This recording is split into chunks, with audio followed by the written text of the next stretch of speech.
여자가 아니라 귀여운 남자를 좋아하는 사람이 있어요. 난 귀여운 남자야 하고 사귀었다가 나중에 미안해 나 원래 여자였어 하고 밝히면은 그건 문제가 되나요? 안녕하십니까? 오랜만입니다. 여튼 어떻게 지내십니까 변호사님? 인터넷 방송을 한 이후로 오히려 유튜브를 할 때보다 사람들이 더 저를 많이 찾아주시는 것 같아요. 홍보 효과가 됐나요? 요즘에는 실제 사건을 들고서 이메일을 보내주시는 분들이 많이 생겼습니다. 그러면은 질문 몇 개 좀 할까요? 네, 그러시죠. 진부하고 많이 들었겠지만 왜 변호사를 하게 되셨나요? 변호사가 되기 위해선 해야 되는 일이 여러 가지 있잖아요. 일단 직장을 나와야 됩니다. 직장을 나와야 돼요? 대학교를 졸업하고 바로 막 로스쿨을 가서 변호사가 되는 사람도 있는데 저 같은 경우에는 직장을 다니다가 변호사가 되기로 한 사람이기 때문에 제가 생각한 건 약간 그런 거거든요. 어렸을 때부터 나는 정의로운 사람이나 고통받는 사람들을 변호해주면서 뭐 이런 사람이 되고 싶었어요는 아니네요. 좀 현실적인 이유가 많이 있네요. 저는 직장을 나오기 전까지 물건을 만들지 않고 돈을 버는 사람들은 전부 사기꾼이라고 생각했습니다. 죄송합니다. 네? 아니 그렇게 생각했다고요. 그래서 저는 사실 변호사라는 건 그 아주 대표격, 와 이런 걸 해서 돈을 번다고? 이런 직업이 존재해도 되는 건가? 라는 인식을 가지고 있었던 사람인데 나와서 법 공부를 처음 하게 된 건 아주 세속적인 이유였죠. 정년이 없고 사회적 지위가 높은 고수익의 삶을 살고 싶다. 제가 생각했던 거랑은 다른 현실적인 문제와 문제들이 얽혀있는 사연이네요. 나는 정의를 위해 일하겠어, 뭐 그런 심대한 꿈을 가지고 시작한 일은 아닙니다. 옛날부터 좀 방송을 해봐야지라는 그런 생각은 늘 가지고 계셨나요? 할 수 있을 거라는 생각을 잘 안 했어요. 시청자라면 누구나 한 번쯤 그런 생각 하잖아요. 성덕되는 상상 정도는 해보잖아요. 보면 그런 생각을 하긴 하죠. 그게 뭐 우연히도 이루어진 거라 지금은 아주 여한이 없는 상태입니다. 규리님도 현역으로 군대 갔다 오셨다고. 무려 육군 병장 만기 전역자입니다. 저는 진짜 대단하다고 느끼는 게 여성성 컨텐츠 하시는 분들이 거의 엄청난 저체중이잖아요. 그래서 저는 여성복 같은 거 좋아하시니까. 저 여성은 안 좋아해요. 긁히네. 여성복 안 입어요? 이제 그냥 남녀 공용 복장. 다른 남성분도 입나요? 입을 순 있지만 그 남자가 입었을 때 핏과 평범하지 않은 남자인 제가 입었을 때 핏이 다를 뿐이죠. 입기는 입는군요. 갑자기 이쪽 주제로 아직 그게 안 갈라 했는데 자연스럽게 가게 돼 있는 것 같은 느낌이라.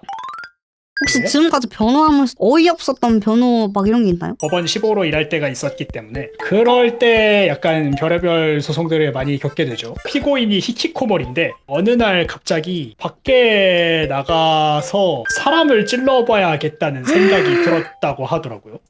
그건 진짜 큰일이잖아요. 그래서 칼을 들고 밖으로 나갔어요. 자기가 찌를 수 있을 만한 만만해 보이는 여성을 찾아서 그 여성의 앞에서 위협하는 것까지 성공했는데 그 상황이 닥치고 나니까 약간 정신을 차린 거죠. 그 과정까지 가는 길이 평범한 사람한테 엄청 상상하기 힘든 일인데 그쵸. 미친놈이지. 약간 이해가 가는 거예요. 익명 커뮤니티 같은 데에서 오가는 글들을 보면 진심이든 아니든 약간 미친 글밖에 없잖아요. 그런 경우가 실제로 있을 거라고 생각을 안 하고 있었는데 그 사람이 우리 재판부 피고인석에 서 있으니까 익명 커뮤니티에 대한 경계심이 엄청 많이 올라갔어요. 그런 게 있는 것 같아요. 이제 집단에 좀 동화되는 게 있잖아요. 사실 막 인터넷 방송 채팅도 그렇게까지 정상적인 건 아니거든요.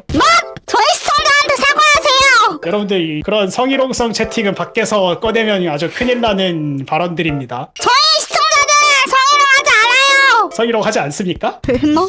저도 내가 동화됐나봐요. 너무 이왕에 오래 봤나?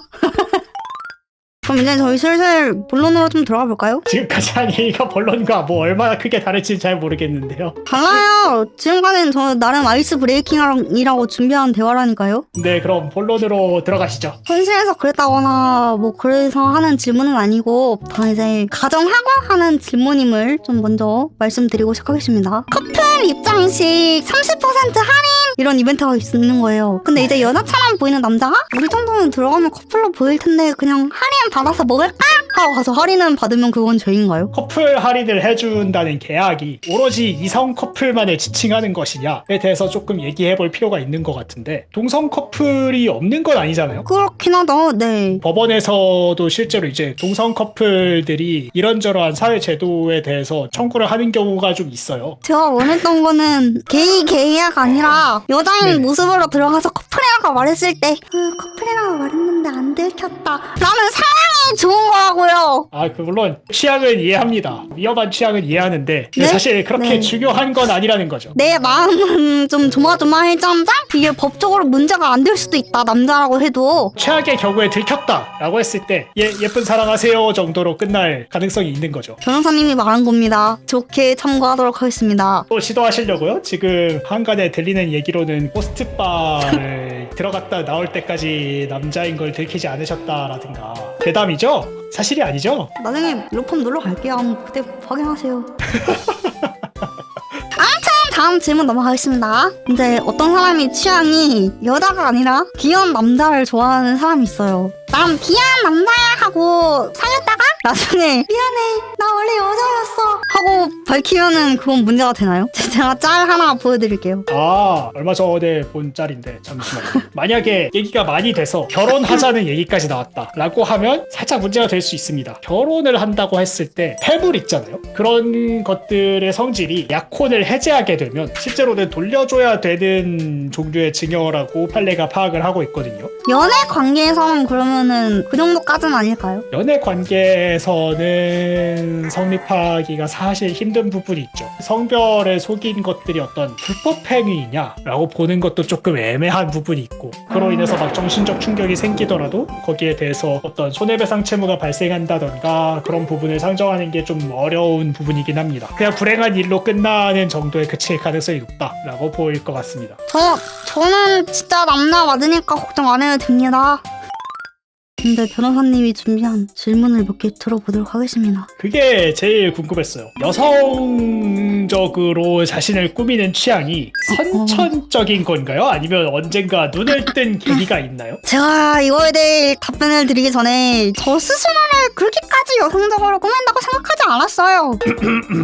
이걸 좀 과거로 거슬러 올라가자면 얼굴이 좀 외적으로 그렇게 남성스럽지 않았거든요. 그래서 어렸을 때는 별로 안 좋아했어요. 사춘기나 그럴 때 무리에 있다 보면은 뭐 이렇게 굳이 좋은 건 아니니까 이게 그렇게 좋아하지 않았는데 저도 이제 이쪽 컨셉을 이제 하면서 처음에는 저는 버추얼만 했단 말이에요. 제가 또 이제 관종기가 있어가지고 나 그래도 외적으로 꾸미면 좀 여자 같을 텐데 하고 브이로그를 한번 올려봤어요. 근데 그럼 왜 하필 고르신 장르가 오토코노코였던 거죠? 선천적으로 외모가 좀 여성적이어서 그런 것들을 별로 안 좋아한다고 하셨잖아요. 내가 여자 같은 거랑 제가 여자 같은 남자를 좋아하는 건 별개잖아요. 아, 시작은 어디까지나 소비자였는데 생산자의 길로 들어서게 된 계기가 관종으로 인해서 반캠을 키셨는데 그 다음에 어떻게 된 거죠? 정말 반응이 좋았어요. 유튜브 2,000 구독자짜리 그거 올리니까 갑자기 구독자 2만 명이 늘더라고요. 또 이제 유튜브 알고리즘이 그렇게 점지를 해주면 그거에 따라가는 게 또 인지상정이잖아요. 저는 자본주의 사회에서 자본주의에 맞게 살아남기 위한 전략적 선택을 했다라고 할까? 한번 관종기가 있어서 반캠을 켜봤더니 반응이 좋아서 지금 돈을 벌기 위해 어쩔 수 없이 하고 계시는 거다. 그런 것에 흥미를 가지신 건 아닌다. 그런 주장을 하고 계시는 거죠. 주장이 아니라 팩트를 얘기한 거죠.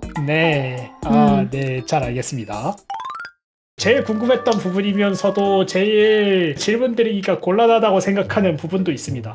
괜찮습니다. 아무거나 그냥 다 질문하셔도 됩니다. 외모로 방송 사업을 하시는 분들은 나이가 들면 예전만치 않잖아요. 맞습니다. 그에 대해서 대비책 같은 걸 준비해 놓으신 게 있나요? 그래서 제가 준비 중인 게 이것저것 있긴 한데 내년에 새로운 모습으로 부캐 느낌이 하나 준비되어 있는 것도 있고 딱 그 말을 들으니까 그 생각이 납니다. 어차피 언젠간 캠 깔 거라면 한 살이라도 젊었을 때 깔 걸 외모가 목인데 약간 이런 고민도 하고 있습니다. 이런저런 생각은 하고 있다. 아무래도 나이가 들어서까지 이런 여장이라는 걸 밀고 가기에는 좀 죄책감이란가 뭐 이런 것도 있기 때문에 단둘이 하는 거 얼마 없었다 했는데 오늘 방송하실 때 재밌으셨나요? 아, 재밌죠. 항상 남의 인생 얘기 듣는 것만큼 재밌는 게 없다고 생각합니다. 지성인에게도 이해가 되는 존재라서 다행이네요. 저는 조금 더 이해 불가능한 생물이라고 생각했는데 생각보다 닮은 점이 많아서 많은 걸 느꼈습니다. 어디까지 생각하신 거죠? 아니, 그냥 저는 약간 근본부터 다른 사람일 줄 알았어요. 좀 이런 말 하면 좀 신뢰가 되는 사람들도 있긴 하지만 많이 천박하고 이런 분들도 좀 있긴 하거든요. 저 정도면 정상이지 않나라는 생각을 저 스스로도 해요. 그건 처음에 말씀드린 것처럼 약간 인터넷에 절여지신 상태인 것 같습니다. 아니야,